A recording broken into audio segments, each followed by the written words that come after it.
banyak sahabat menanyakan apa komentar saya tentang pernyataan pejabat keuangan bahwa hutang Indonesia masih dalam ambang batas aman. Nah, gimana ini jawabannya? Sontoloyo ini bisa apa menjawab pertanyaan tentang hutang? Pastinya saya tidak ingin berargumen dengan Menteri Keuangan terbaik di dunia. Siapa saya juga sih? Kemudian setelah saya pikir-pikir, mungkin ada baiknya bukan argumen tetapi menyampaikan dengan keilmuan yang lain. Dengan demikian diskusi menjadi netral. Karena bisa saja salah keilmuannya, bisa juga salah ambil sampel sehingga salah kesimpulan, dan dengan demikian kita nggak kena pasang ledek, nggak salah ilmu gitu kan. Nah, ada sih ketakutan atau ketidakenakan kita, bagaimana kalau keilmuan kita yang benar di kemudian hari? Kan jadi kayak pemerintah sekarang melakukan false information. Itu yang kita nggak mau. Jadi harus berdasarkan keilmuan baru kita bertutur. Bagaimana kalau mulai dari sana? Bener deh, kalau ternyata kita benar, gak enak banget jadinya. Begini melihat dari kacamata lain, dari ilmu lain. Ngapunten loh ya Bu, jangan diambil hati. Ini untuk semua anak bangsa, boleh beda keilmuan kan? Pertanyaan pertama, refleksi ke tahun 1998. Apakah Indonesia krisis karena pemerintah gagal bayar hutang atau karena rasio hutang pemerintah saat itu lebih tinggi dari pemerintah sekarang?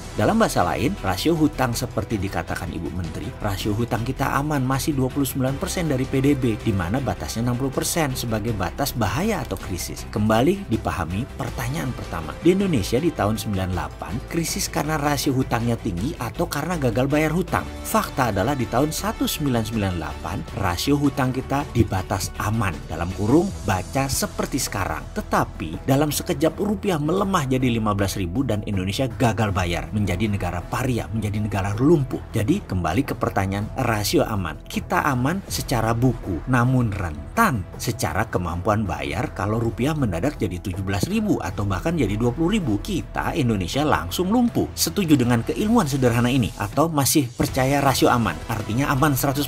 Boleh lanjut? Ini monggo loh. Saya ini dianggap Sontoloyo nyinyir, monggo loh ya. Selama pakai keilmuan lain berdalih data, monggo. Jangan sampai pakai emosi mentang-mentang penggemar berat seseorang lalu beda ilmu dianggap salah dan pendosa. Ngapunten loh ya bikin emosi. Lalu masalah hutang dilihat dari asal yang berhutang. Apakah hutang pemerintah, hutang BUMN, hutang swasta, plus off balance sheet liability lainnya. Lalu kita melihat bagaimana kita nyaur atau nyicil hutang tersebut atau membayar kewajiban hutang tersebut. Apakah dengan berhutang lagi alias bayar pakai pinjaman hutang baru lagi, atau dengan pendapatan proyek atau dengan jualan aset, dan banyak lagi caranya. Dalam tahun 1998 masalahnya hutang negara, hutang swasta, hutang BUMN menumpuk di satu tempat, tapi semua hutang mata uang asing alias hutang dari pinjaman luar negeri. Jadi rentan dengan naik turunnya kurs. Di tahun 2019 ini hutang negara, hutang BUMN mendominasi, swastanya sedikit. Lalu dikatakan bahwa Jepang, Amerika adalah negara penghutang terbesar. Nah ini menarik, benar setuju. Hutang diambang rasio atas alias sudah di atas 55% dari negara Amerika dan Jepang. Namun di sekolah saya diajari juga cara melihat data dengan cara lain. Maaf ya, mungkin karena kampus pinggiran beda dengan kampus Bonafit, jadi ilmunya masih ecek-ecek saya ini. Begini kami diajarkan, hutang Amerika menggunakan mata uang negaranya sendiri alias hutang pakai mata uang dolar juga. Jadi tidak ada potensi rugi kurs, dan juga pembeli surat hutangnya ya warga Amerika sendiri, pengusaha Amerika sendiri, perusahaan Amerika sendiri, atau pinjamannya jadi pinjaman dalam negeri yang banyak. Demikian juga Jepang, dana pensiun Jepang duitnya banyak dan dipakai beli surat hutang negara sendiri, yen ketemu yen. Sekarang hutang Indonesia 100% hutangnya foreign direct investment, hutangnya pakai currency asing, masuk ke proyek BUMN dan proyek negara. Jadi kok saya nggak enak untuk mempertanyakan hutang kita aman? Yang bener aman tuh yang mana? Yang aman di rasio buku, di fakta lapangan beda. Ngapunten loh ya, ilmu saya kampungan. Maaf kalau saya salah ilmunya, saya mohon diajari lagi. Pengen banget berguru dengan yang terbaik, saya fans berat beliau loh. Dan untuk sahabat, ilmu ini jangan dipercaya penuh loh. Keilmuan saya ini ceper banget dan masih diragukan. Tapi saya yakin common sense manusia tidak memerlukan sekolah tinggi. Bener nggak gitu? Sudah dulu, semoga menjawab pertanyaan sahabat.